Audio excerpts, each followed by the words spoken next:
నిరీక్షణ prayer house మరియు centre సంఘముల తరపున సర్వశక్తిమంతుడైన యేసుక్రీస్తు నామంలో మీ అందరికీ నా వందనములు. ఈరోజు దేవుని వాగ్దానం మొదటి సమూయేలు గ్రంథం 2వ అధ్యాయం 9వ వచనం. తన భక్తుల ప్రాణము తొట్టిల్లకుండా ఆయన వారిని కాపాడును.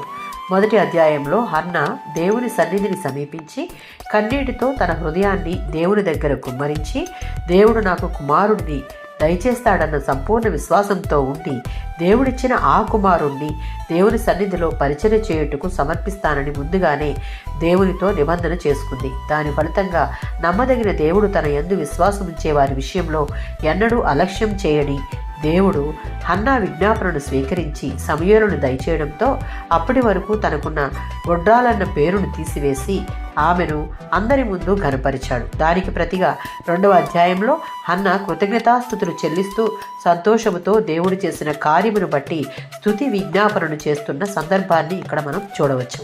ప్రవచనాత్మకమైన హన్నా కీర్తన దేవుని పట్ల నమ్మకంగా ఉన్నవారికి ఆయనిచ్చే రక్షణను, భద్రతను కొనియాడుతుంది. ఆయన పరిశుద్ధుడు, ఆయనే సమస్తమును సాధ్యపరచగల దేవుడు కనుక ఆయన రక్షణలో ఆమె ఆనందించింది. రక్షణ పొంది ప్రభువైన యేసుక్రీస్తును అనుసరించే వారందరికీ హన్నా యొక్క జీవితం, ఆమె కలిగి ఉన్న విశ్వాసం, దేవునికి విజ్ఞాపన చేసే తీరు, పొందుకున్న తర్వాత తన జీవితంలో చేసిన కార్యమును బట్టి ఆమె దేవునికి కృతజ్ఞతలు చెల్లించిన విధానం ఒక మార్గదర్శకం. ప్రతి విశ్వాసి అనుసరించదగ్గ ఒక ప్రాముఖ్యమైన నియమం అని జ్ఞాపకం ఉంచుకోవాలి. మన జీవితాలలో ఆయన అనుమతించేది ఏదైనా మనలను ఆయన ప్రేమ నుండి వేరు చేయలేదు.